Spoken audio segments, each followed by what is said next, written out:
Hi, Kurt Repenchek with National Parks Traveler. This year we've been working on a series about beavers in the national parks, specifically how beavers are being used to help restore areas in national parks. We've been to Rocky Mountain National Park, and today we're at Bandelier National Monument in northern New Mexico, where they've been working on a beaver restoration project since 2018.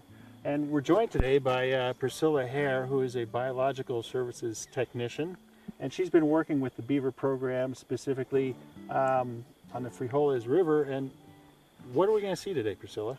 So we're going to hike up to a couple of ponds that we have from a beaver family that we have here in the park that were introduced since 2018. Our first beavers were introduced in 2019, and since then we've brought 27 beavers into the park.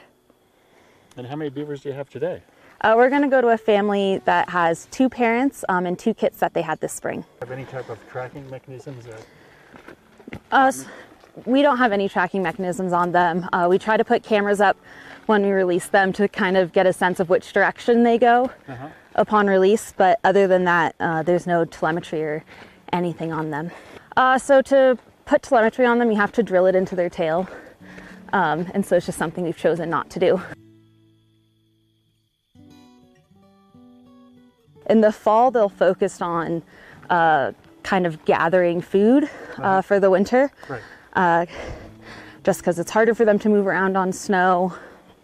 And they'll collect a food source and actually stick it into the pond. And so they'll stick one end of a branch into the pond, and so their food source kind of stays underwater, and they can access it that way.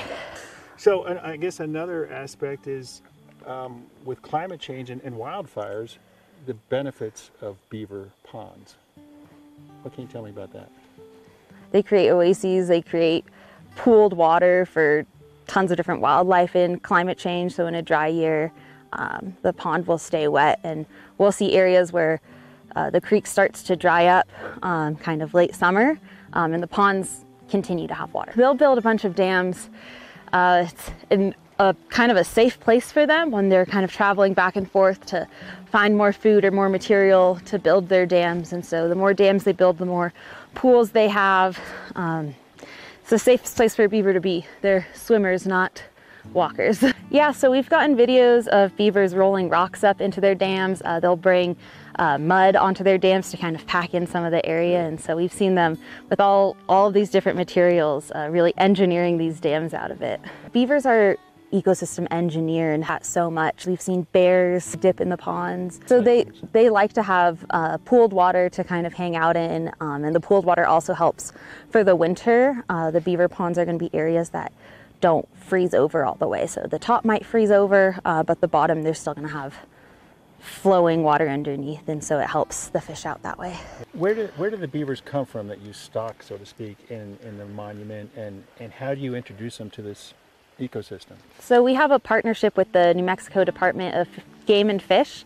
They trap the beavers around Taos, and so they bring them to us, and then we hike them into the canyon and release them into areas that we think would be a good starting place for them. So we'll look for areas that have naturally started pooling already to give them a nice starting place. We'll look for areas with logs or something that they can kind of hide out under to get their bearings when they first come here. And then how big a beaver do you have here? So the adult beavers that we introduce, they kind of range between 40 and 70 pounds. I like the lighter beavers. Actually hike them in on our backs. Really? So we have the trap that they get the beavers in and Taos them, and we strap one of those traps to a frame pack, and then we hike with it on our backs all the way in, covered by a sheet to help keep the beaver calm and keep them shaded as well in the hot sun. You've got this beaver on your back on a trap on your backpack, and you're hiking up this canyon, which is a popular canyon with hikers, whether the day hikers or multi-day hikers. Any encounters with hikers that are wondering what the heck you're doing? Many encounters. Everyone wants to stop us and take a picture of the ranger carrying a large frame on their back, and they're always wondering what we're carrying inside. And one time someone asked if I was carrying a bear. Would have been a very small bear. You've got a number of ponds up and down Frijoles Canyon. Nice ponds. They help you recover the native fisheries here?